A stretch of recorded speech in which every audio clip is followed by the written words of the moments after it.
Apakah tampilannya sudah terlihat, Bapak Ibu? Terima kasih. Nah, berikut ini tujuan pembelajaran kita pada siang hari ini, pada topik ini. Yang pertama, memahami teori dasar terkait dengan apa itu asam nukleat, kemudian apa itu protein, kemudian mampu menjelaskan struktur DNA dan RNA. Nah, kemudian yang ketiga, memahami apa itu dogma sentral biologi molekuler. Yang keempat, terkait teori plasmid. Plasmid itu apa? Atau DNA ekstrakromosomal. Kemudian memahami macam-macam tipe protein. Kemudian yang keenam, menjelaskan struktur protein dan asam nukleat. Baik, saya lanjutkan. Nah, komponen dasar penyusun makhluk hidup, nah dari mulai yang paling kecil sampai yang paling besar, itu tersusun atas biomolekul seperti itu. Nah, biomolekul utama atau disebut dengan makromolekul utama gitu ya. Penyusun makhluk hidup dikelompokkan menjadi 4. Ada karbohidrat, kemudian ada protein, ada lipid, dan ada asam nukleat. Nah, karbohidrat itu fungsi utamanya sebagai sumber energi bagi sel, gitu ya. Jadi ketika kita makan, gitu ya, tubuh memiliki kecenderungan menggunakan biomolekul karbohidrat untuk diubah menjadi sumber energi dibandingkan dengan tipe biomolekul yang lainnya. Kemudian ada protein. Nah, protein ini komponen penyusun seluler. Kemudian ada protein, enzim, hormon, dan lain-lain gitu ya. Karena protein ini tipenya banyak. Kemudian yang ketiga ada lipid. Lipid ini simpanan energi dan komponen penyusun membran dan hormon gitu ya. Kemudian ada asam nukleat atau penyusun materi genetik. Nah, untuk bidang biologi molekuler utamanya nanti kita mempelajari terkait dengan protein dan asam nukleat gitu ya. Nah, untuk karbohidrat dan lipid ini tidak banyak dipelajari di biologi molekuler. Mungkin banyak dipelajarinya di biokimia seperti itu. Baik, selanjutnya makhluk hidup gitu ya, mewariskan makhluk hidup melakukan transfer informasi genetik atau istilahnya mewariskan sifatnya, mewariskan sifat genetiknya. Nah, dalam skala kecil kita bisa melihat transfer yang dilakukan dari satu sel ke sel anakannya gitu ya. Misalnya dari satu sel nanti membelah jadi 2 sel. Nah, 2 sel itu sel anakannya gitu. Nah, dalam skala luas kita bisa melihat bahwa transfer informasi genetik ini dari orang tua ke keturunannya atau ke anaknya seperti itu. Nah, asam nukleat merupakan biomolekul yang banyak ditemukan di inti sel. Nah, yang merupakan komponen dasar pembawa informasi genetik. Apa yang dimaksud dengan informasi genetik adalah jadi molekul itu memiliki informasi gitu ya. Informasinya berada dalam urutannya. Urutan apa? Urutan nukleotidanya, urutan monomernya gitu ya. Seperti itu. Kemudian disebut genetik. Nah, genetik ini faktor yang bisa diturunkan gitu ya. Nah, jadi molekul pembawa informasi genetik itu selain memiliki informasi, sifat yang kedua bisa diturunkan gitu ya. Bisa diturunkan ke keturunan selanjutnya gitu ya. Kemudian yang berikutnya protein. Protein ini adalah manifestasi dari informasi genetik. Seperti yang saya jelaskan barusan, bahwa molekul pembawa informasi genetik itu sifatnya 2. Ada informasi yang bisa diekspresikan. Kemudian yang kedua, bisa diwariskan gitu ya, bisa diwariskan ke keturunannya. Nah, bentuk dari ekspresi gen itu adalah protein gitu ya. Bentuk ekspresi gen itu adalah protein atau istilahnya manifestasi dari ekspresi gen gitu. Baik, saya lanjutkan. Yang pertama, kita mempelajari terkait asam nukleat gitu ya. Nah, asam nukleat ini ada 2 tipe. Ada DNA dan ada RNA gitu ya. Kalau kita lihat strukturnya, DNA ini double helix gitu ya. Double helix itu dia untainya ganda berpasangan gitu ya. Kalau RNA untainya 1, Nah, tapi juga berpasangan gitu ya, berpasangan dengan dirinya sendiri gitu ya. Seperti itu.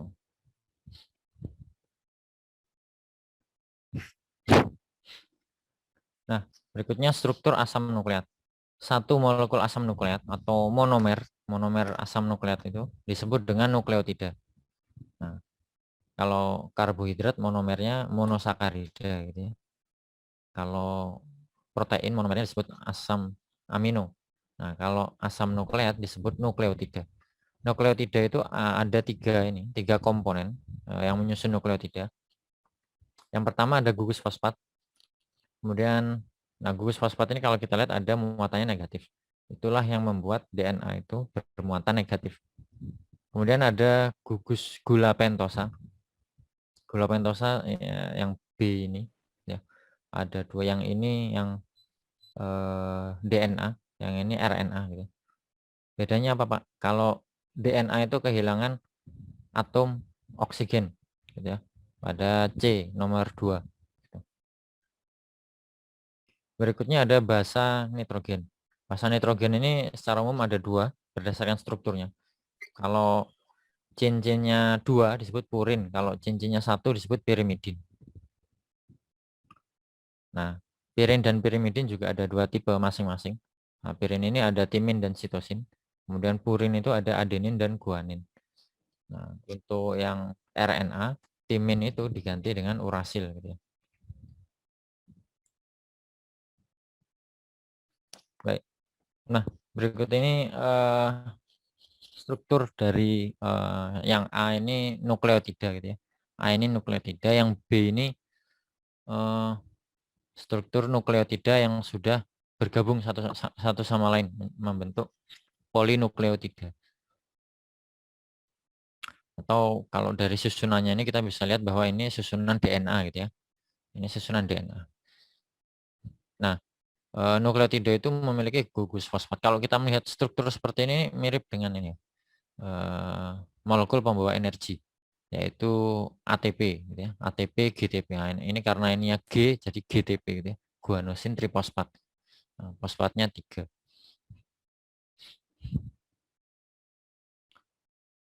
Nah, struktur ini misal ada gula pentosa dan basa nitrogen. Nah, struktur ini disebut dengan nukleosida gitu ya.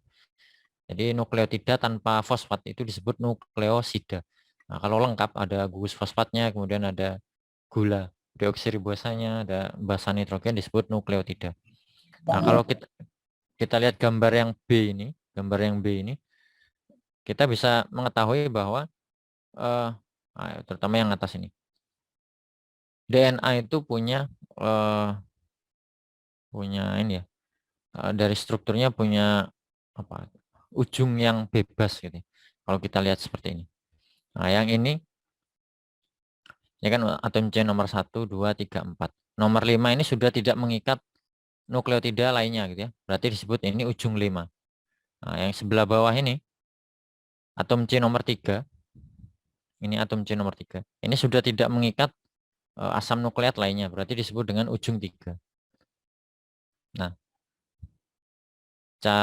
nanti kalau seandainya sudah penelitian dan semacamnya gitu ya, atau dalam mungkin Bapak Ibu yang sudah bekerja di lab gitu ya.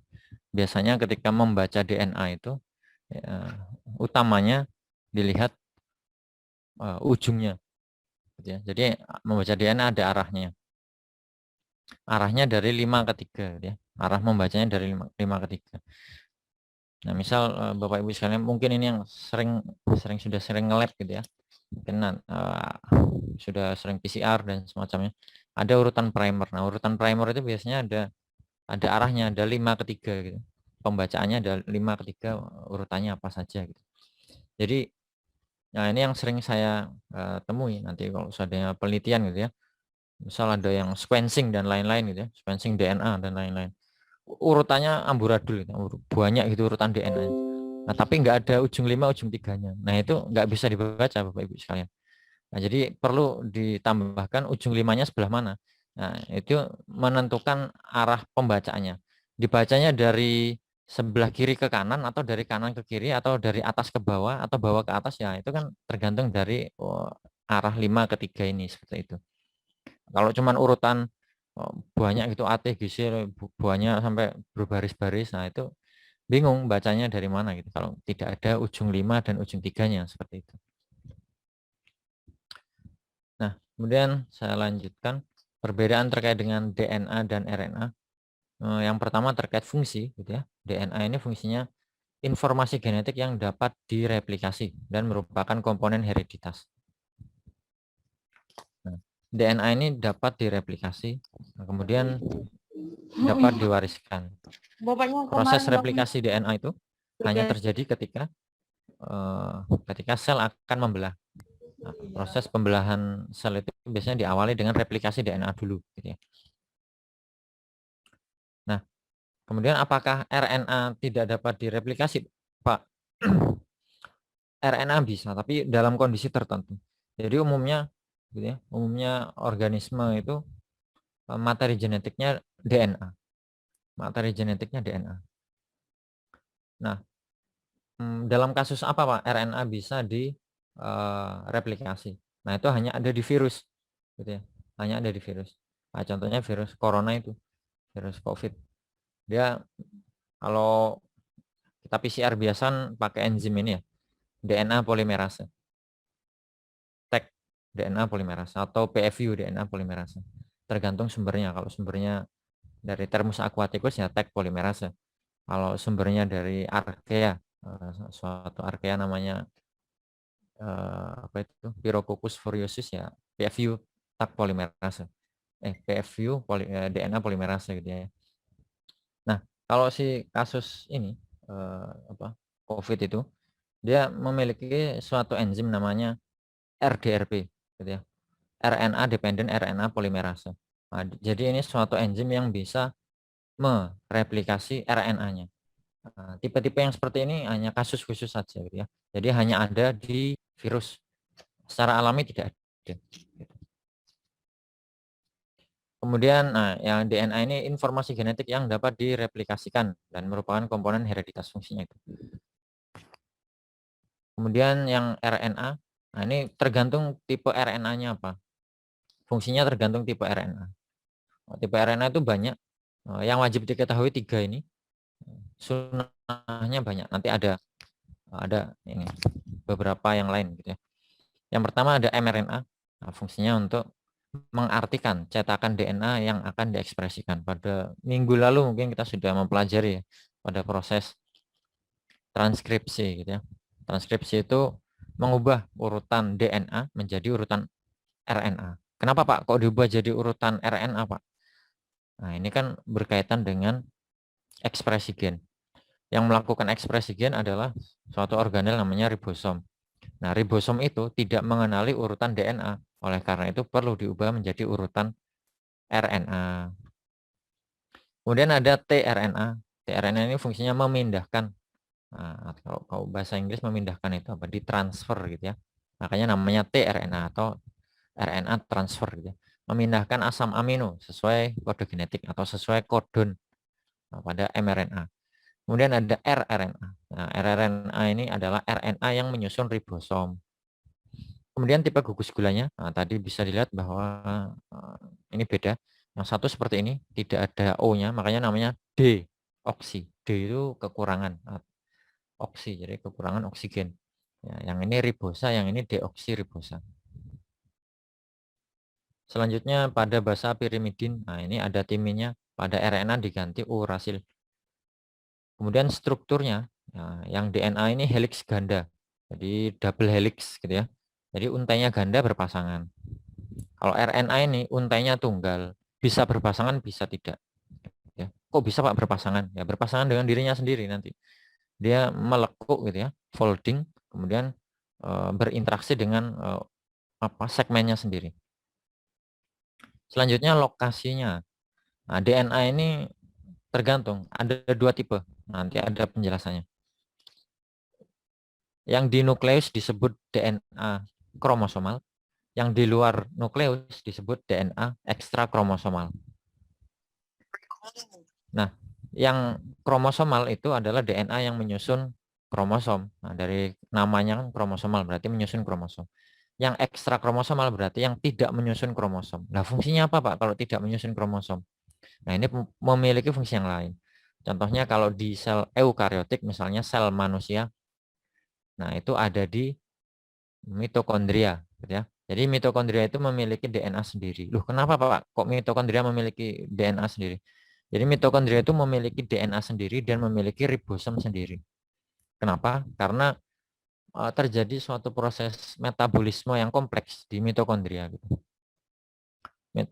Metabolismenya kompleks sehingga dia bekerjanya otonom, bisa ini otonom itu bisa mengekspresikan gen-gennya sendiri. Nah, tidak terkait dengan yang kromosomal, gitu ya. Kemudian kalau prokaryotik, DNA ekstra kromosomalnya disebut dengan plasmid, gitu ya. Disebut dengan plasmid. Fungsinya apa? Nanti fungsinya ada. Saya jelaskan di slide selanjutnya, gitu ya. Selanjutnya kalau RNA, RNA ini pindah-pindah, gitu ya. Lokasinya RNA pindah-pindah. mRNA awalnya ada di nukleus. Kok bisa Pak di nukleus? Lah kan mengcopy DNA. DNA-nya ada di nukleus, berarti awalnya dia ada di nukleus. Kemudian dikirim keluar dari nukleus ke sitoplasma, di mana ada ribosom. Nah, tRNA dan rRNA ini ya awalnya di nukleus juga. Sintesisnya di nukleus dua ini, gitu ya. Namanya di nukleolus lebih tepatnya. Saya agak lupa ini organnya apa bagiannya apa gitu. Saya agak lupa gitu. Tapi yang jelas di posisi nukleolus, di granula nukleolusnya, gitu. Baik, selanjutnya dogma sentral biologi molekuler. Nah, maksudnya dogma itu adalah tatanan, gitu ya, atau suatu sistem. Nah, yang dibuat untuk menyederhanakan aliran informasi genetik dari molekul-molekul pembawa informasi genetik, ya, atau molekul-molekul yang berperan. Nah, molekul yang berperan itu ya ada dua tadi itu, asam nukleat dan protein, gitu ya. Nah, asam nukleat ini ada dua, ada DNA, ada RNA. Kalau kita lihat gambarnya seperti ini. Gambarnya seperti ini. Ini kalau tidak salah saya ambil dari jurnalnya orang yang menemukan struktur DNA, Watson and Crick, gitu ya. Saya ambil gambarnya di sini. Nah, kemudian kalau kita lihat di sini, ini ada garis yang full, garisnya tidak patah-patah atau lurus, garisnya full. Kemudian ada garis yang putus-putus. Nah, ini ada artinya. Yang garis yang full, yang lurus tidak putus-putus itu artinya merupakan proses yang secara alami terjadi. Secara alami itu terjadi, secara normal terjadi. Nah, yang putus-putus, garis putus-putus ini adalah proses yang pada kondisi tertentu bisa terjadi. Jadi tidak alami. Kondisi tertentu itu misalnya eh, menggunakan suatu alat gitu ya, secara in vitro di laboratorium gitu ya. Memang disintesis langsung pakai alat tertentu atau pakai reaksi kimia tertentu di laboratorium itu bisa. Seperti itu maksudnya. Jadi kalau kita lihat di sini, dogma sentral ini ada tiga gitu ya. Ada replikasi DNA, ada transkripsi, ada translasi. Replikasi DNA itu garis yang ini. Jadi dari DNA ke DNA. Itu disebut replikasi DNA. Jadi aliran informasi genetik dari DNA direplikasi menjadi DNA yang mana nantinya akan dibagikan ke sel anakan, sel anaknya. Nah, jadi mewariskan. Oleh karena itu namanya kan molekul yang sifatnya herediter atau diwariskan. Kemudian yang kedua, nah, dari DNA ke RNA. Dari DNA ke RNA ini disebut dengan transkripsi. Ya. Diubah dari DNA ke RNA ini disebut transkripsi. Kemudian dari RNA ke protein disebut dengan translasi. Ya. Baik, saya lanjutkan. Nah, dogma sentral biologi molekuler mengelompokkan tiga kelas polimer biomolekul menjadi satu. Transfer informasi genetik secara umum atau secara normal gitu ya, atau alami terjadi di sebagian besar sel. Ada replikasi yang seperti yang saya jelaskan barusan. Ada replikasi dari DNA ke DNA, ada transkripsi dari DNA ke RNA, dan translasi dari RNA ke protein. Kemudian yang kedua ada transfer khusus. Jadi transfer khusus ini atau transfer ini ya, transfer informasi genetik secara khusus itu diketahui dapat terjadi tetapi hanya dalam kondisi tertentu. Misalnya jika ada virus atau melalui percobaan tertentu di laboratorium. Misalnya RNA ke DNA. Kalau kita lihat gambarnya ini, RNA ke DNA. Ini ada gambarnya putus-putus. Nah, ini bisa terjadi melalui ini bantuan enzim reverse transkriptase. Nah, jadi yang melakukan hanya virus yang bisa gitu. Enzim reverse transkriptase yang biasa digunakan untuk RT-PCR. Nah, itu disintesnya dari virus, urutannya didapatkan dari virus. Seperti itu. Kemudian dari RNA ke RNA atau replikasi RNA. Nah, ini seperti yang saya jelaskan tadi, gitu ya. Bisa menggunakan enzim namanya RDRP gitu ya. RNA dependent RNA polymerase gitu. Nah, kemudian dari DNA langsung menjadi protein. Nah, ini mungkin menggunakan alat tertentu ya, protein synthesizer. Misal kalau kita bisa gitu ya, memesan protein tertentu gitu ya. Memesan protein tertentu dengan urutan tertentu juga. Asam aminonya urutannya tertentu, itu bisa pakai alat ini. Nah, kemudian yang ketiga transfer genetik atau transfer informasi genetik yang tidak diketahui atau tidak pernah terjadi. Ini secara teori tidak bisa gitu ya. Nah, yaitu ini dari protein ke DNA. Jadi kalau sudah jadi protein itu sudah hasil akhir. Protein itu sudah tidak bisa dikembalikan menjadi DNA. Kemudian protein menjadi RNA, apalagi replikasi protein ya. Protein menjadi protein, nah ini tidak bisa gitu ya. Di alam juga atau menggunakan alat tertentu ya tidak bisa gitu. Selanjutnya struktur hierarki biologi molekuler dalam dogma sentral. Nah, ada tingkatan gitu ya, tingkatan atau hierarki biologi molekuler gitu ya. Pada aras molekuler terdapat hierarki atau tingkatan yang saling berkaitan. Nah, ini berhubungan dengan apa yang kita analisis gitu ya. Berhubungan dengan apa yang kita analisis. Misal seperti ini contohnya. Pak Adit penelitian terkait urutan DNA tertentu yang memiliki sifat polimorfisme. Ya. Polimorfisme ini jadi semua organisme itu punya, tapi punya variasi gitu ya. Nah, seperti ini wajah manusia. Wajah manusia kan semua punya wajah, tapi kan bervariasi. Nah, itu sifatnya polimorfisme. Yang nanti pengaruhnya terhadap sifat atau resiko osteoporosis gitu ya. Nah, kalau yang saya analisis adalah DNA, polimorfisme di DNA-nya, itu arasnya adalah aras genomik. Gitu ya. Nah, kalau yang diteliti adalah DNA, gitu ya, itu arasnya disebut genomik. Nah, beda lagi. Nah, itu kan DNA-nya. Terus penelitiannya dilanjutkan. Nah, penelitiannya dilanjutkan seberapa tingkat ekspresi gen tersebut. Ya, saya ulangi, seberapa tingkat ekspresi. Jadi tingkatnya, berarti kita bisa mengukur levelnya ya, seberapa tinggi ekspresinya. Nah, itu biasanya yang dianalisis adalah mRNA-nya.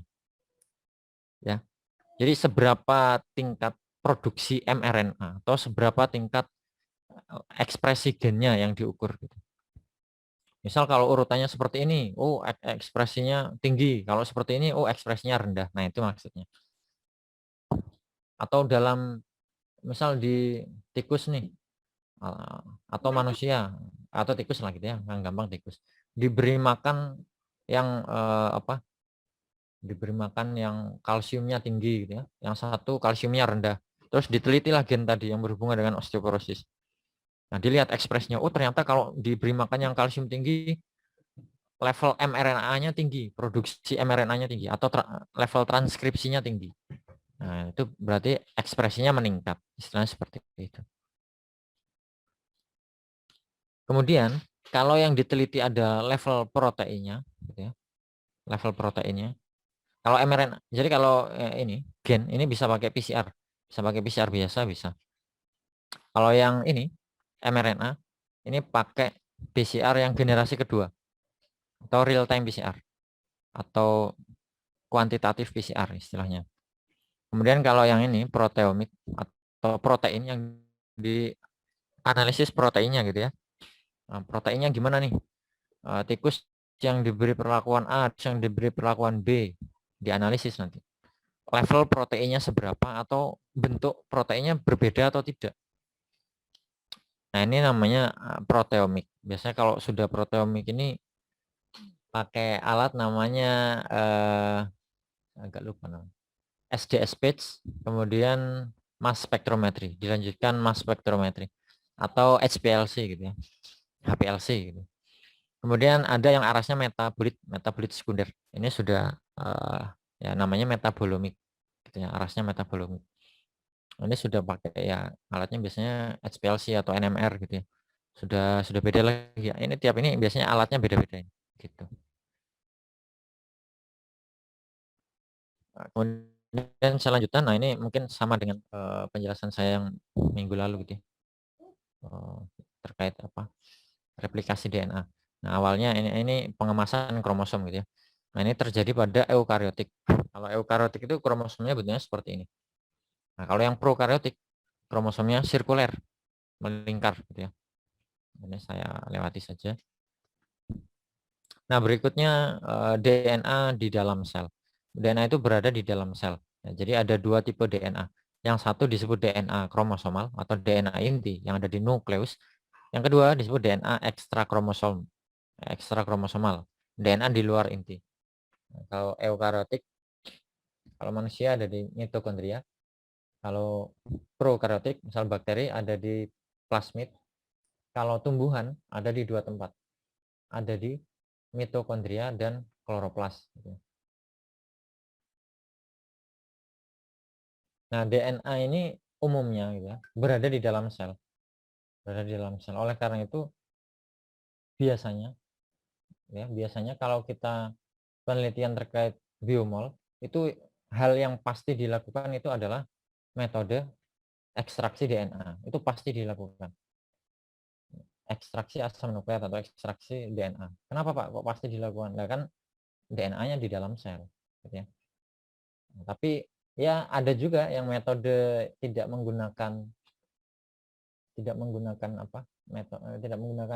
ekstraksi DNA juga ada. Misal PCR tidak menggunakan ekstraksi DNA. Lu kok bisa Pak? Nah, berarti targetnya adalah cell free DNA atau cfDNA. Cell free DNA itu DNA yang terlepas, maksudnya keluar dari sel yang ada di plasma gitu. Nah, metodenya disebut direct PCR gitu ya. Sampelnya bisa pakai darah, tapi kitnya beda lagi, namanya kit blood direct PCR gitu. Kemudian saya lanjutkan, ini yang kemarin juga, ada struktur kromosom, ada lengan kromosom, kemudian ada sentromer. Lengan kromosom disebut dengan kromatid, ujung kromosom disebut dengan telomer. Selanjutnya macam-macam RNA, macam-macam RNA. Yang pertama adalah mRNA. Kita mempelajari mRNA. Berfungsi sebagai pengirim pesan, oleh karena itu disebut mRNA. M-nya ini messenger. Pengirim pesan, salinan informasi genetik dari urutan DNA, DNA cetakan atau template DNA, yang nantinya akan diekspresikan menjadi protein. Kemudian susunannya ada strukturnya, maksudnya ada bagian depan sini disebut capping, 5' capping. Nah, ini kan kalau kita lihat di sini ada ini ya, ada arahnya, ada posisinya. Ini misal posisi ujung 5. Ada 5 UTR, karena UTR itu ada bagian 3, ada bagian 5. Kalau ditulis UTR tok, nah ini UTR bagaimana? Bagian 5 atau bagian 3? Ya. Nah, ada 5' capping. Nah, 5' capping itu penambahan nukleotida guanin. Nah, sebanyak 20 sampai 40 nukleotida di bagian ini, depan, ujung depan. Kemudian ada coding sequence, berisi urutan kode genetik. yang mengkode asam amino. Nah, coding sequence ini ada dua tipe. Ada yang disebut dengan exon, ada yang disebut dengan intron. Gitu ya. Exon ini nanti yang akan mengkode asam amino, sedangkan yang intron ini nanti akan dipotong atau dibuang seperti itu. Selanjutnya ada 5' UTR dan 3' UTR. Kalau 5' UTR ini bagian upstream atau bagian awal gitu ya. Tidak mengkode asam amino. UTR ini untranslated region. Jadi region atau urutan yang tidak yang nantinya tidak ditranslasi gitu. Nah, fungsinya meregulasi inisiasi translasi atau pengenalan dengan ribosom yang bagian ujung 5 ini. Nanti ribosom nempel di sini seperti itu. Kemudian yang ujung 3 ini bagian downstream. Ini berperan dalam pemrosesan pasca translasi atau terminasi. Terminasi ketika translasi. Kemudian 3'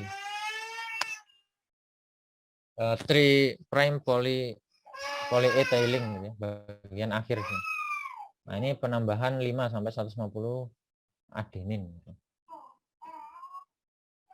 RNA apa? Ya, mRNA yang mature itu bentuknya seperti ini, sudah mature seperti ini.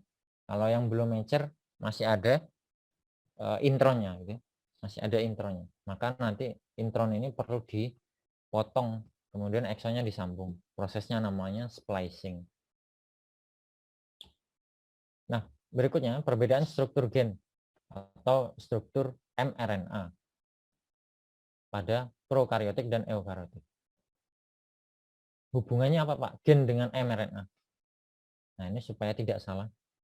Jadi gen itu definisinya adalah urutan DNA yang dapat ditranskripsikan menjadi mRNA. Ya.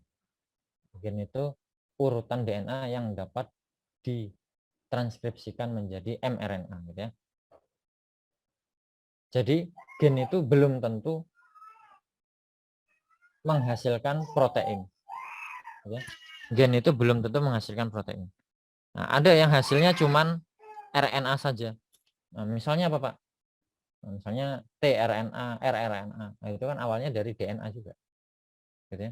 Diekspresikan dari DNA, tapi dia tidak lanjut ke tahap translasi. Nah, dia berhenti sampai tahap transkripsi saja. Gitu. Nah, ini struktur dari gen prokaryotik dan eukaryotik. Atau struktur mRNA-nya gitu ya. Nah, kalau yang prokaryotik atau bakteri gitu ya. Kalau kita lihat di sini, ini ada kok ada PPP ini apa, Pak? Ini gugus fosfat. Kok 3, Pak? Nah, kita kembali lagi. Kenapa kok 3? Nah, ini kan ujungnya 3. Nah, ini ujungnya 3. Yang paling ujung sini 3. PPP ini 3. Yang paling bawah juga ujungnya 3. PPP juga. Itulah kenapa ujungnya ada 3 fosfat. Nah, kemudian bagian 5' UTR. Kemudian ada protein 1, protein 2, protein 3. Ini memiliki start stop sendiri, start stop. Gitu. Nah, inilah yang kemarin saya sebut dengan, ada masih ingat namanya? Minggu lalu ya. Nah, struktur seperti ini namanya operon gitu ya, sistem operon.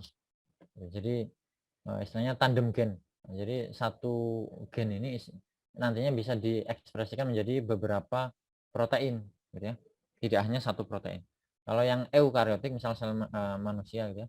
Nah, ini satu protein. Nah, kalau bakteri satu gen ini bisa 3 protein atau bahkan lebih atau 5 gitu ya. Nah, berikutnya yang eukaryotik atau pada manusia gitu ya. Kalau kita lihat di sini ada GPP. Ini guanin, poliguanin gitu ya. Jadi istilahnya 5' capping. Guanin termodifikasi bagian ini, 5' capping. Kemudian bagian ujung ujung ini setelah UTR ini kan setelah UTR kosong. Kalau ini setelah UTR ada prime polyethylene gitu ya. Nah, bedanya itu untuk yang bedanya antara struktur gen yang prokaryotik dan eukaryotik. Nah, yang pertama tadi bedanya di struktur, ini namanya open reading frame ya. Tengah-tengah ini coding strain atau open reading frame, ORF namanya. Open reading. Nah, ini bisa tiga gen atau 3 protein gitu. 3 protein yang dihasilkan. Kalau yang eukariotik dia cuma satu protein yang dihasilkan. Kemudian perbedaan yang kedua, bagian ujung-ujungnya ini ada modifikasi. Kalau eukariotik ada 5 prime-nya ada modifikasi guanin, 3 prime-nya atau core-nya namanya tail gitu. Ada modifikasi adenin. Seperti itu. Dari sini ada pertanyaan dulu atau ada yang ingin berdiskusi? Mungkin ada penjelasan saya yang kurang bisa ditangkap gitu, nanti dijelaskan. Baik, kalau tidak saya lanjutkan gitu. Nah, pada eukariotik gitu ya. Pada eukariotik ini sedikit mengulang yang kemarin, ada namanya pemrosesan pasca transkripsi ya. Post transcriptional processing. Nah, penambahan tadi ada 3 prosesnya ya. Kalau masih ingat di perkuliahan minggu lalu ada apa yang tadi 5 prime capping, penambahan guanin, kemudian ada 3 prime polyethylene, kemudian ada splicing ya. Nah, fungsinya satu, membantu transfer mRNA dari nukleus ke sitoplasma. Kemudian yang kedua, melindungi mRNA dari degradasi dalam sitoplasma. Kemudian yang ketiga, memfasilitasi perlekatan dengan ribosom. Seperti itu. Selanjutnya RNA yang kedua, gitu ya, yaitu tRNA. Nah, kalau tadi mRNA, nah ini tRNA. Fungsinya memindahkan asam amino tertentu dari sitoplasma ke ribosom. Ini mungkin minggu lalu juga sudah dijelaskan ya. Strukturnya seperti ini. Dia cuma untainya satu untai, tapi dia bisa apa istilahnya self pairing gitu ya. Maksudnya berpasangan dengan untainya sendiri gitu. Nah, memiliki 2 bagian penting yaitu situs pengenalan asam amino. Nah, bagian ini dia nanti akan ditempeli asam amino. Nah, namanya tRNA charging gitu ya, atau pengisian tRNA. Kemudian yang bagian bawah ini antikodon. Antikodon ini nanti akan berinteraksi dengan kodon. Kodon itu mRNA. Selanjutnya yang ketiga adalah RNA ribosom. Ya, kalau kita lihat ribosom itu susunannya seperti ini. Ada subunit besar, ada subunit kecil. Nah, mirip burger gitu ya. RNA ribosom ini fungsinya untuk menyusun ribosom. Nah, ribosom itu memiliki subunit besar dan subunit kecil. Kemudian subunitnya disintesis di nukleolus ya, atau granula di nukleus. Nah, penggabungan mRNA, tRNA, kemudian subunit besar, subunit kecil disebut dengan translation initiation complex. Nah, ini tanda dimulainya translasi gitu. Nah, ribosom itu memiliki 3 site atau 3 sisi aktif gitu ya. Ada site A, site P, site E gitu. A ini amino asid. Nah, kemudian P ini peptidil, penyambungan polipeptida gitu ya. Kemudian E ini nanti terlepas, tRNA yang nempel nanti terlepas. Ini saya ada videonya supaya memudahkan memahami apa. Mohon maaf, ini sudah terlihat tampilannya? Sudah, Pak. Sudah, Pak. Sudah, Pak. Sudah. Presiden. Kemarin kan belum saya tampilkan, ini lebih bisa dipahami, lebih mudah. Here is a cell, the basic unit of all living tissue.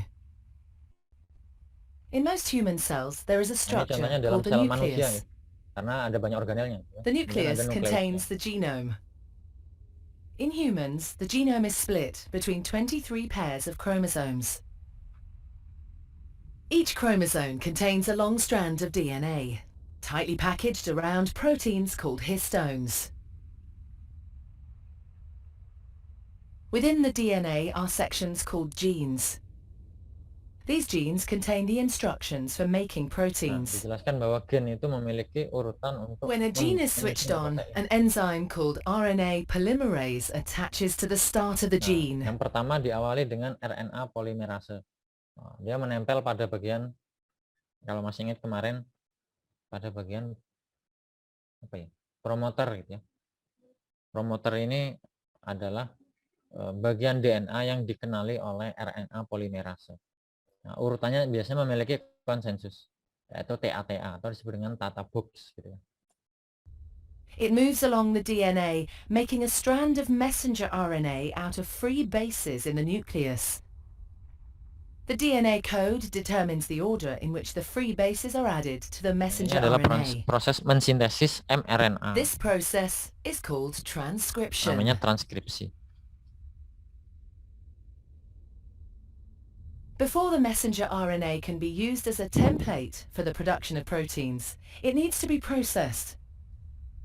This involves removing and adding sections of Nah, RNA. ini namanya splicing gitu ya. Pemotongan tadi The ada yang messenger dipotong kemudian RNA disambung. then moves out of the nucleus into the cytoplasm.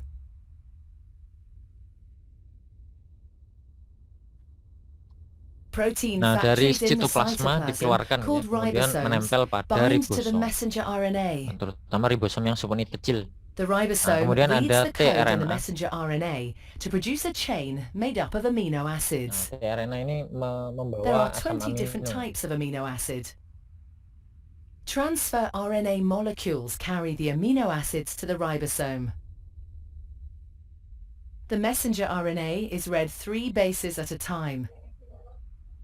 As each triplet is read, a transfer RNA delivers the corresponding amino Nah, acid. 3 ini kan ada situs di ribosom tadi.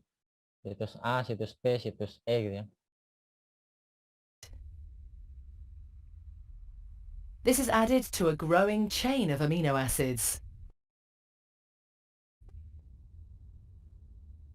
Once the Nah, ini last asam amino aminonya acid has been added, dihubungkan satu the sama chain lain. folds into Ini a jadi complex panjang 3D seperti ini. shape to Nah, form ini the protein. melepuh-lepuh gitu ya. Ada nanti struktur primer, struktur sekunder, tersier gitu. Nah, ini struktur tersier ini. Lekuannya folding gitu. Nah, ini protein. Seperti itu. Kemudian saya kembali ke laptop. Baik, apakah sudah terlihat Bapak Ibu sekalian tampilannya? Sudah, Pak. Baik. Ya, Nah, Pak. tadi ribosom gitu. Ribosom memiliki 3 sisi aktif, ada site A, site B, site E. Nah, selanjutnya kalau tadi kita sudah mempelajari 3 ini ya, 3 RNA yang wajib diketahui, ada mRNA, ada tRNA, dan rRNA. Dan kemudian masih ada RNA yang lainnya. Gitu. Ada snRNA ya. Nah, snRNA atau biasa kita sebut apa? SNRP gitu ya. Nah, ini fungsinya membantu untuk splicing gitu. Splicing tadi pemotongan intron itu dibantuin, atau ada yang menyebut snRNP gitu. Kemudian ada snowRNA gitu. Nah, ini kemudian ada miRNA atau biasa disebut Mirna gitu ya. Misalnya kalau penelitiannya ini, bidang kedokteran yang zaman sekarang atau kekinian, nah contohnya pakai siapa? Bu Aprilia. Bu Aprilia itu penelitiannya Mirna ini. Fungsinya untuk istilahnya apa? Regulasi setelah translasi. Jadi regulasi setelah transkripsi gitu ya. Jadi ketika seperti yang saya jelaskan mungkin minggu lalu sedikit saya singgung gitu ya. Mungkin di dalam tubuh itu protein yang ditranskripsi yang dibuat sudah cukup gitu. Misalnya kita mau tubuh mau membuat protein A gitu ya. Nah, protein A ini sudah cukup gitu di tubuh. Maka nanti mRNA ini yang mengkode protein A itu tadi, yang mengalami translasi, itu nanti dirusak olehnya gitu, supaya tidak berlangsung terus ini ekspresi gennya. Artinya sudah cukup, sudah selesai. Nah, itu fungsi miRNA ini, meregulasi ekspresi gen. Kalau ekspresi gennya sudah cukup ya dihentikan. Gitu. Kemudian ada siRNA, ini mirip dengan sirna ini. Ini untuk silencing, ya, fungsinya sama. Ya, istilahnya silencing itu menutup ekspresi gen gitu. Kemudian ada TNC RNA. Ini saya belum banyak baca terkait ini. Sebenarnya masih ada RNA lain, ada iRNA, interference RNA, dan lain-lain gitu. Nah, selanjutnya adalah plasmid gitu. Nah, tadi sudah dijelaskan bahwa DNA di dalam sel itu ada dua tipe. Ada yang kromosomal, ada yang ekstra kromosomal. Nah, ini DNA yang ekstra kromosomal gitu ya, yang di bakteri. Jadi bakteri itu punya DNA ekstra kromosomal, namanya plasmid. Nah, plasmid ini ukurannya sirkuler, ukurannya kecil gitu ya, pada bakteri. Plasmid mengandung hanya beberapa gen. Jadi plasmid ini juga mengandung gen, maksudnya bisa diekspresikan gitu ya, dan bereplikasi secara independen. Artinya dia bisa bereplikasi juga. Fungsi plasmid ini bermacam-macam, terutama sebagai vektor gen atau pembawa gen. Jadi sel bakteri ini bisa melakukan transfer genetik juga dari satu sel ke sel lainnya. Contohnya seperti apa, Pak? Contohnya seperti ini.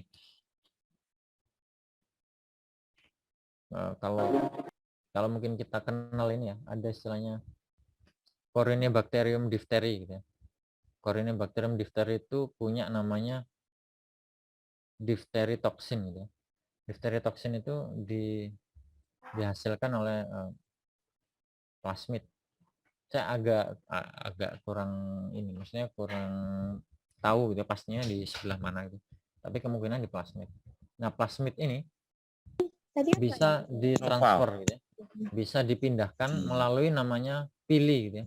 Biasanya bakteri kan punya pili kalau struktur bakteri. Nah, namanya pili seks. Banyak gitu ya. tadi. Kamu tuh kalau sama cewek-cewek juga gitu-gitu sih.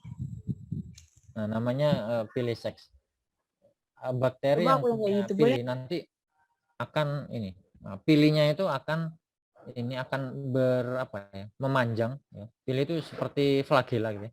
Nanti akan memanjang ke sel bakteri lainnya gitu. Istilahnya membentuk semacam saluran gitu. Membentuk semacam saluran. Nah, nantinya pili itu bisa mentransfer ini. Plasmid ini bisa dikirim lewat pili itu. Jadi misal awalnya ada sel yang tidak patogen, tapi dia dibisikin atau dipanas-panasi oleh sel yang patogen, dia lama-lama bisa jadi patogen juga gitu. Karena dikirimi plasmid yang membawa sifat virulensi. Nah, itu namanya konjugasi gitu. Prosesnya namanya konjugasi. Atau proses yang lain selain konjugasi ada namanya transduksi. Nah, transduksi itu terjadi jika ada bakteriofage gitu ya, atau bakteriofag gitu ya. Bakteriofag itu kan kadang menginfeksi menginfeksi bakteri. Nah, bakteriofag yang sudah menginfeksi bakteri itu ini kadang membawa atau menggondol ya, membawa sebagian kecil plasmid ini gitu ya. Nah, nanti kalau menginfeksi bakteri lain, nah, DNA-nya akhirnya tertransfer, terpindahkan gitu. Seperti itu transduksi namanya. Atau proses yang ketiga disebut dengan transformasi. Ya, jadi transfer genetik pada sel, dari sel ke sel itu ada tiga tadi. Secara alami ada tiga tadi. Ada konjugasi jika menggunakan pili seks gitu ya. Jadi nanti ada pili gitu. Kemudian ya, yang pertama tadi konjugasi, yang kedua transduksi jika difasilitasi oleh bakteriofag. Ya. Bakteriofag itu virus yang menginfeksi bakteri. Kemudian yang ketiga disebut transformasi. Transformasi itu jika misal bakteri ini nih, kemudian mati. Bakteri mati kan kadang cuman ya bakterinya mati. Ini tertinggal maksudnya ini DNA materi genetiknya entah bagian yang kromosomal atau plasmid itu masih tertinggal di medianya gitu ya, di tempatnya. Nah, DNA ini nanti kalau dia misal yang plasmid ini, kalau dia dimakan oleh atau diserap oleh bakteri lain, nah itu namanya transformasi. Jadi bakteri DNA yang tertinggal, DNA yang tercecer itu bisa diserap oleh bakteri lain yang menyebabkan bakteri itu memiliki sifat patogen gitu. Kalau ininya plasmid vektornya ini membawa sifat patogen gitu.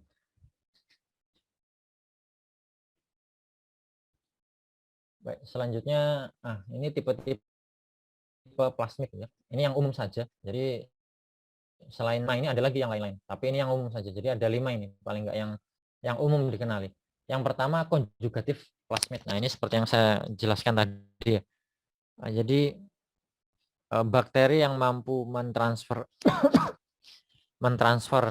plasmidnya punya plasmid konjugatif atau fertility plasmid. Oleh karena itu disebut F+. Kalau dia punya disebut F+. Kalau tidak punya disebut F- gitu ya. Nah, ini fungsinya untuk konjugasi tadi.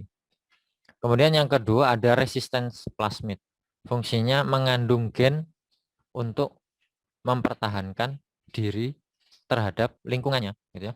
Misal di lingkungan dia tumbuh ada senyawa antibiotik atau senyawa antibakteri atau ada toksin gitu ya. Senyawa toksin itu untuk melindungi tubuhnya dari itu. Ini namanya resistensi plasmid. Kemudian yang ketiga ada virulensi plasmid, virulence plasmid. Nah, ini membuat bakteri menjadi patogen. Gitu. Sifat patogen biasanya dibawa oleh plasmid ini. Nah, jadi misal ya tadi ada bakteri gitu ya. Nah, misal Corynebacterium diphtheri gitu. Nah, itu ternyata tidak semua dia patogen. Corynebacterium diphtheri itu sebenarnya flora, ya sebenarnya alami gitu ya. Alami ada. Cuman yang patogen itu yang memiliki virulensi plasmid ini gitu ya. Nah, dia mengeluarkan DT toksin gitu, DT diphtheri toksin gitu. Kemudian ada degradatif plasmid. Nah, fungsinya mengeluarkan atau mengekspresikan enzim yang nanti dapat menghidrolisis atau membreakdown komponen spesifik tertentu. Kemudian ada colplasmic. Nah, ini sebenarnya plasmid ini juga ya, plasmid resistensi. Nah, ini mengandung gen plasmid resisten. Jadi dia mengandung gen untuk mengeluarkan bakteriosin. Bakteriosin ini senyawa untuk menghambat pertumbuhan bakteri lain ya. Senyawa untuk menghambat pertumbuhan bakteri lain. Nah, seperti itu. Ini yang umum diketahui tipe-tipe plasmidnya. Kemudian konstruk plasmid atau struktur plasmid itu seperti ini. Dia sirkuler seperti karet gelang seperti ini. Nah, ini biasanya dimanfaatkan untuk ini Bapak Ibu, untuk transgenik. Kalau dulu saya praktikum S2 itu ya pakai plasmid seperti ini. Kemudian bagian-bagiannya mirip dengan ini, dengan struktur gen pada umumnya gitu ya. Punya promoter gitu ya. Nah, punya namanya bagian ini bagian yang bisa dipotong. Biasanya di titik ini banyak restriction site gitu ya. Restriction site ini urutan yang bisa dipotong oleh enzim restriksi. Jadi kalau mau motong DNA atau motong plasmid itu pakai enzim, bukan pakai gunting ya. Pakai enzim gitu. Kemudian menyambungnya pakai ligase. Gitu. Kemudian biasanya ya ada origin of replication, ini titik replikasinya. Kalau promoter ini titik untuk dimulainya transkripsi. Kemudian ada resisten gen gitu ya. Resisten gen ini fungsinya untuk ditambahkan antibiotik tertentu di sini. Untuk apa Pak? Kok ditambahkan antibiotik Pak? Untuk seleksi. Jadi misal seperti ini ya, ceritanya seperti ini. Pak Adit mau penelitian, mau memasukkan gen insulin ke bakteri, bakterinya E. coli.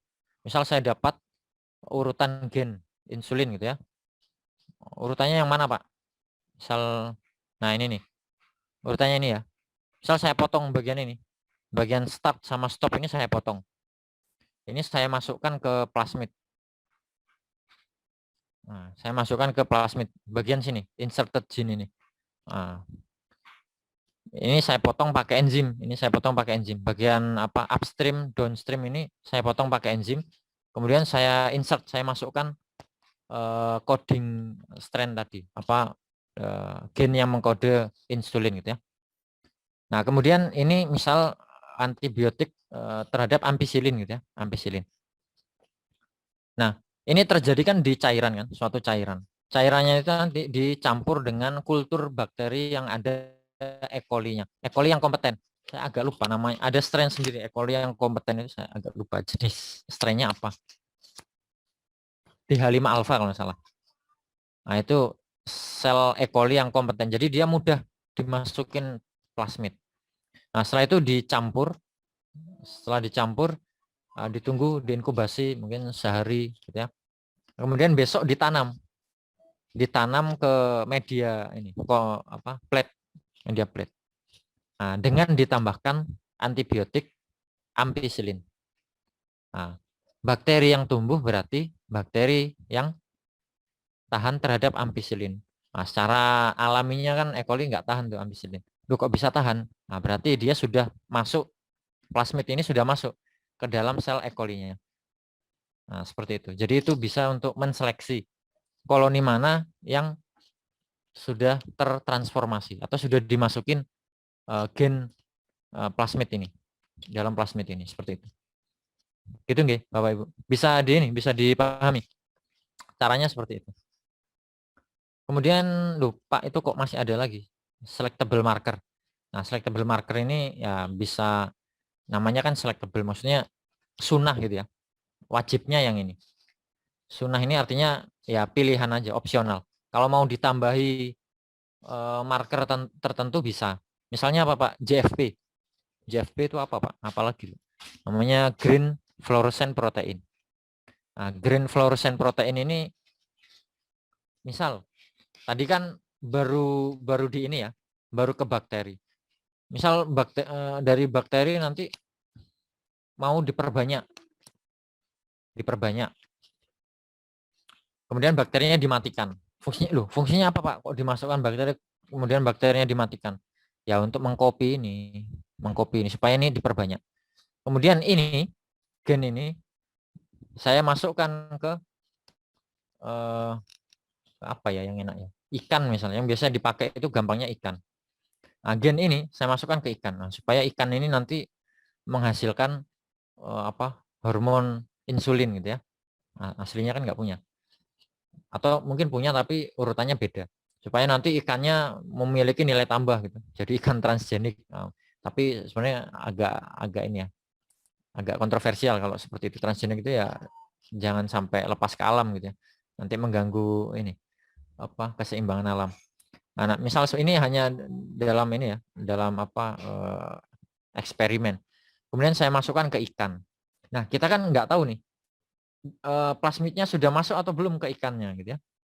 Nah, kalau kita pakai selectable marker, misal pakai JFP tadi, JFP atau green fluorescent protein, nanti ikan yang sudah termasukin si gen insulin ini akan menyala, warnanya hijau. Gitu. Kalau ikannya misal kita matikan lampunya ya, dia nyala hijau, berarti dia sudah masuk nih, gitu. Sudah masuk plasmid ini sudah masuk ke ikan. Nah, itu selectable marker fungsinya untuk itu. Jadi ya sebenarnya untuk menseleksi juga sih. Intinya marker itu kan untuk menandai apakah sudah masuk atau belum plasmidnya ini. Gitu. Nah, kalau resistensi ini kan sudah masuk atau belum di sel bakterinya gitu ya. Seperti itu ceritanya. Baik, saya lanjutkan. Nah, kalau tadi kita sudah banyak membahas terkait dengan asam nukleat. Nah, ada yang kromosomal, ada yang ekstra kromosomal. Nah, sekarang kita ke protein gitu ya. Nah, protein ini merupakan komponen penyusun sel lebih dari 50% atau disebut sebagian besar gitu ya. Komponen sel itu disusun oleh protein. Nah, protein memiliki struktur dan fungsi yang spesifik dan beragam. Protein itu merupakan polimer, disebut polipeptida, dan tersusun atas monomer berupa asam amino. Terdapat 21 macam asam amino yang standar. Ya. Standar itu artinya yang umum ditemui, karena ada asam amino yang tidak standar. Gitu. Secara fungsional digolongkan menjadi beberapa. Nah, ini ada protein enzim, protein hormon, protein penyimpanan, protein transport, dan lain-lain. Kita lihat nanti satu-satu. Nah, yang pertama protein enzim. Nah, protein khusus yang mempunyai aktivitas sebagai katalisis. Gitu ya. Katalisis ini mereaksikan atau mempercepat suatu reaksi, tapi dia sendiri tidak ikut bereaksi. Nah, namanya istilahnya biokatalisator. Gitu ya. Nah, contohnya di sini yang sederhana urea, gitu ya, urease. Urease ini bisa memecah urea menjadi amonia dan CO2. Urea ini substratnya, urease ini enzimnya. Amonia dan CO2 ini produknya. Gitu ya. Kemudian yang kedua ada protein simpanan atau storage protein. Fungsinya untuk menyimpan cadangan asam amino. Nah, protein simpanan ini biasanya ada di makanan cadangan untuk hewan kecil, untuk anaknya, untuk juvenilnya gitu ya. Misal kalau unggas gitu ya. Unggas ada di telur gitu ya. Telur ada di protein putih telur, protein kuning telur gitu ya. Kalau di manusia atau mamalia ada di ASI gitu ya. Ada di ASI. Kemudian kalau kan ada ini protein kasein itu. Nah, itu asam amino untuk bayi gitu ya, untuk bayinya.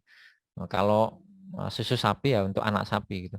Kemudian kalau tanaman, tumbuhan ya ada di bulir bijinya.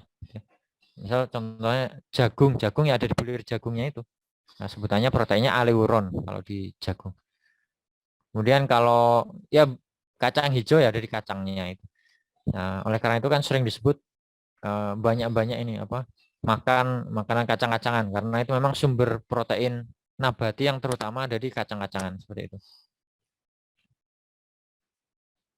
Berikutnya ini terkait dengan enzim tadi sebagai biokatalisator. Ya. Enzim itu merupakan makromolekul dari kompleks protein yang bekerja sebagai katalisis. Nah, katalisis ini mempercepat suatu reaksi namun tidak ikut bereaksi, yang mengubah substrat menjadi produk. Enzim itu memiliki sisi aktif. Nah, sifatnya spesifik terhadap substrat. Nah, kespesifikan enzim disebabkan kecocokan antara bentuk sisi aktif dengan substrat. Nanti kita lihat seperti apa bentuk sisi aktifnya. Nah, di sini ini contohnya ya, ada 2 gula, namanya sukrosa. Ini glukosa, ini fruktosa, jadilah sukrosa. Ini ketika mau dihidrolisis atau dipecah ya, atau di breakdown, enzimnya namanya sukrase. Nah, jadilah 2 ini. Gitu. Selanjutnya kerja katalitik enzim. Nah, seperti yang saya jelaskan tadi, enzim itu mengubah substrat menjadi produk. Substratnya ini, misal 2 benda ini. Ada yang warna merah, ada yang warna hijau. Terima kasih. Oke, sama-sama.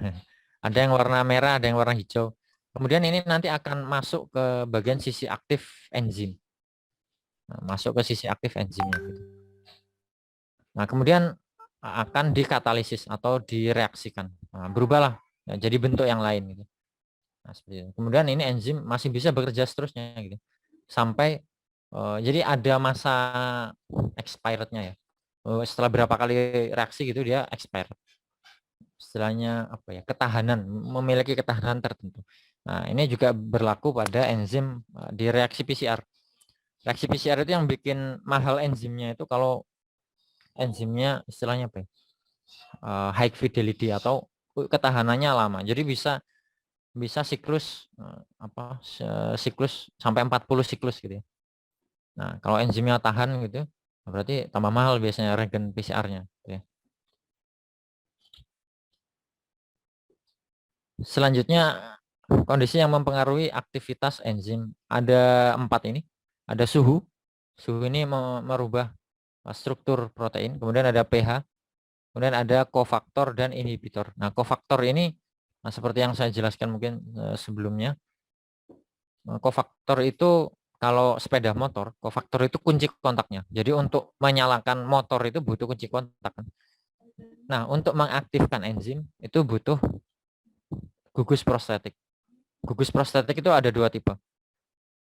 Kalau non-organik disebut kofaktor, kalau organik disebut koenzim. Contohnya apa Pak yang kofaktor? Contohnya kalau reaksi PCR kan kita tambahkan ion magnesium, Mg2+ itu. Nah, itu kofaktor. Karena apa? Dia non-organik, dia logam magnesium itu. Kemudian kalau yang organik apa? Yang organik itu vitamin. Jadi fungsi vitamin itu sebagai koenzim bagi enzim-enzim di tubuh kita supaya bekerja dengan baik gitu ya. Seperti itu. Kemudian yang keempat ada inhibitor. Inhibitor ini zat kimia yang dapat mengganggu atau menghambat kinerja enzim. Kita lihat seperti apa. Nah, tipe-tipe inhibitor ya ada dua tipe. Ada inhibitor kompetitif. Kompetitif ini suka rebutan ya, karena kompetitif ya, suka rebutan. Kemudian yang non kompetitif. Non kompetitif ini menusuk dari belakang ini tipenya gitu ya. Nah, kalau yang inhibitor kompetitif dia menghalangi substrat memasuki sisi aktif enzim. Jadi rebutan sisi aktif ini. Nah, misal ini inhibitornya ini warna biru ini. Nah, kalau sudah tertutup, terhalangi sisi aktifnya ini, terhalangi yang warna biru ini, substrat yang aslinya ini, yang warna biru muda itu nggak bisa masuk, akhirnya nggak bisa direaksikan. Kemudian kalau non kompetitif dia menusuk dari belakang ya. Jadi menempel pada bagian lain yang bukan sisi aktif. Nah, yang nantinya dampaknya bisa mengubah bentuk atau konformasi sisi aktif dari enzim. Nah, awalnya kan ini lurus gitu ya, bagian ini lurus, akhirnya jadi bengkok. Nah, kalau sudah bengkok gini kan berubah konformasi sisi aktifnya. Akhirnya substratnya tidak bisa menempel di sini. Begitu ceritanya. Nah, selanjutnya, ini fungsi protein yang berikutnya ada protein transport ya, fungsinya untuk membawa molekul atau ion spesifik misalnya melalui darah ke organ lainnya. Misalnya hemoglobin membawa oksigen gitu ya, lipoprotein membawa bisa hormon, bisa protein tertentu bisa diangkut supaya larut di darah. Kemudian ada protein kontraktil. Fungsinya memberikan kemampuan kepada sel dan organisme untuk berkontraksi atau mengubah bentuk atau bergerak. Misalnya protein tubulin. Nah, yang membentuk mikrotubul. Nah, kemarin kan mikrotubul itu penting untuk pembagian kromosom. Jadi kromosomnya atau DNA yang sudah bereplikasi kan dibagi ke kedua sel anak. Nah, itu butuh tubulin yang menarik. Kalau nggak ada tubulin, tidak tertarik, nanti malah terjadi proses yang disebut dengan poliploidisasi. Poliploidisasi itu bertambah atau melipat kromosomnya tapi tidak membelah selnya. Gitu ya. Akhirnya nggak fertil gitu ya. Kalau terpoliploidisasi ukurannya besar tapi nggak fertil. Contohnya pada apa Pak?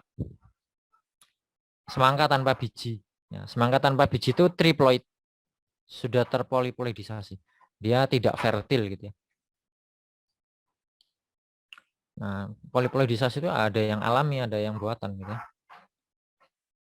Nah, kemudian contoh lain ya ada protein aktin dan miosin pada sel otot kerangka gitu ya.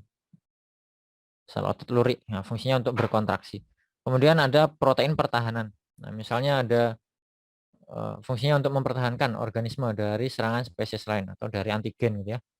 Nah, misalnya antibodi gitu ya. Ada fibrinogen, trombin, kemudian ada bisa ular. Gitu. Itu protein pertahanan. Ya. Utamanya sih ya antibodi ini untuk menetralkan antigen yang masuk ke dalam tubuh gitu, dinetralkan.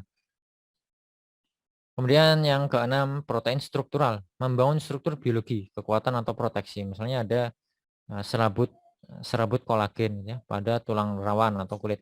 Kemudian ada protein elastin, protein keratin. Nah, ini keratin ini pada rambut, kuku dan bulu pada burung. Kemudian ada fibrin atau sutra ya, pada jaring laba-laba juga ada. Nah, kalau kita pakai baju dari sutra ya, berarti kita pakai baju dari protein ya. Nah, biasanya baju dari kain dari apa? Kapas. Kalau kapas itu kan karbohidrat.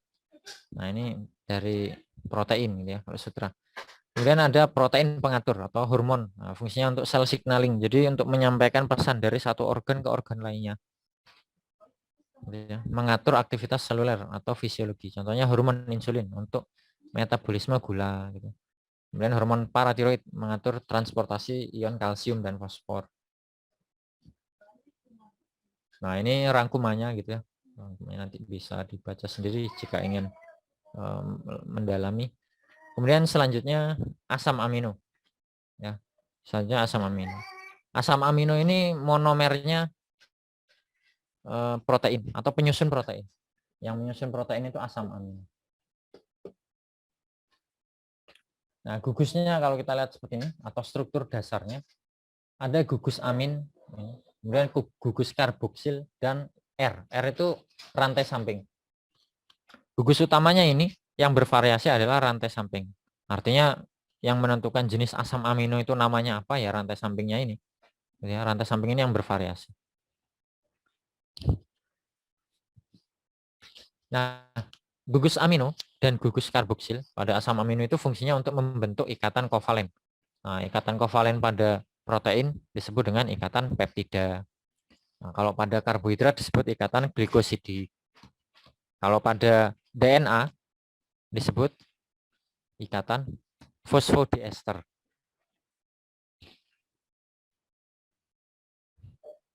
Nah, berikut ini adalah asam amino berdasarkan rantai sampingnya. Jadi ada sifat-sifatnya. Ada yang non-polar. Non-polar itu artinya dia tidak dapat berinteraksi dengan air. Artinya ya nggak larut air. Gitu. Kemudian ada yang polar. Polar ini bisa larut air. Kemudian ada yang bermuatan. Nah, ada yang bermuatan positif, ada yang bermuatan negatif. Selanjutnya, struktur protein. Nah, protein dengan polipeptida. Beda, Pak. Bukannya sama ya, Pak. Beda.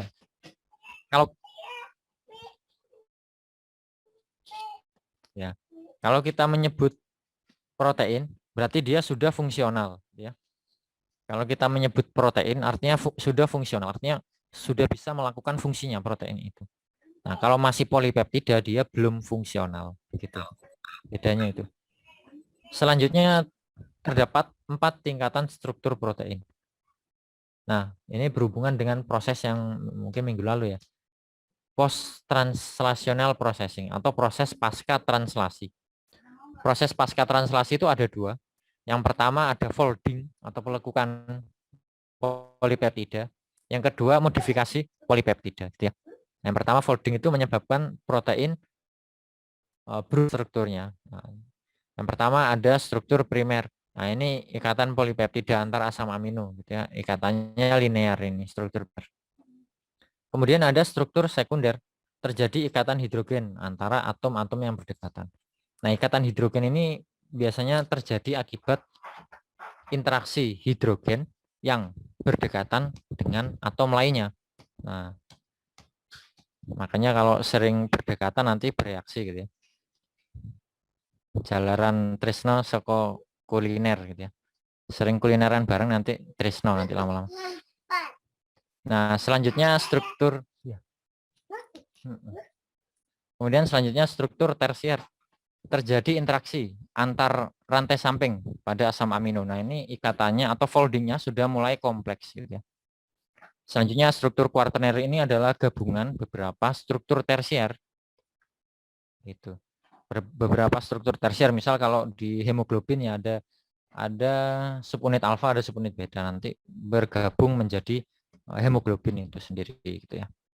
Nah, misal ini struktur protein, ini yang struktur primer, dia linear seperti ini. Kemudian dia berinteraksi atom-atom hidrogen yang berdekatan membentuk struktur sekunder. Struktur sekunder ini ada 2 tipe, ada yang beta plate, ada yang alpha helix. Alpha helix itu bentuknya spiral seperti per ini. Nah, kemudian struktur tersier itu lekukannya semakin kompleks akibat interaksi antar rantai samping. Jadi melekuknya lebih kompleks, lebih ruwet gitu. Kemudian kalau struktur kuartener gabungan beberapa agregat struktur tersier. Nah, struktur tersier inilah yang umumnya kita kalau menyebut ini ya, subunit protein. Nah, itu yang struktur tersier ini. Gitu. Jadi struktur kuartener ini gabungan beberapa subunit protein gitu ya. Nah, yang dapat mempengaruhi struktur protein atau mendenaturasi gitu ya, mengubah struktur protein itu bisa yang pertama mutasi gen. Kemudian ada suhu, pH, dan kondisi fisik dan kimia lingkungan. Nah, terutama yang mutasi gen ini sifatnya diturunkan gitu ya. Mutasi gen sifatnya diturunkan. Nah, misalnya contohnya ini nih, mutasi single gen. Nah, mutasi pada DNA yang menyebabkan kesalahan pengkodean asam amino sehingga menyebabkan struktur protein hemoglobin menjadi abnormal. Normalnya seperti ini. Nah, ini subunit beta pada hemoglobin. Nah, ini juga subunit beta. Karena ini nomor 6 ini awalnya glutamat gitu ya. Harusnya glutamat jadi valin. Nah, akhirnya berubah konformasinya. Struktur tersiernya berubah gitu ya pada subunit beta ini. Nah, ini kalau berlangsung terus-menerus akhirnya dampaknya atau implikasinya sel darah merah bentuknya bulan sabit seperti ini, atau ini penyakit yang disebut dengan talasemia. Nah, talasemia itu ya butuh apa namanya, butuh suplai darah gitu ya, eritrosit selang beberapa waktu, mungkin seminggu sekali, seminggu 2 kali gitu ya, tergantung tipe talasemia. Ada yang parsial, ada yang memang benar-benar talasemia gitu ya. Kalau yang parsial itu seperti apa, Pak? Nah, kalau heterozigot artinya kan parsial gitu ya. Jadi kan ada 46 ya, 46 kromosom. 23 dari ayah, 23 dari ibu. Misal kebetulan kena talasemianya dari ayah gitu ya. Nah, berarti setengahnya dari ayah kan talasemia, dari ibu normal misal. Nah, berarti dia parsial gitu ya talasemianya. Jadi kalau ngamati sel darahnya nanti ada yang normal, ada yang udah. Ada yang normal, ada yang abnormal gitu ya. Kalau melihat struktur darahnya seperti itu. Selanjutnya, nah denaturasi protein ini proteinnya berubah strukturnya, tapi nanti bisa kembali lagi, namanya renaturasi. Selama ini struktur primernya tidak rusak, gitu ya. Selama struktur primernya tidak rusak, maka bisa kembali lagi. Seperti itu.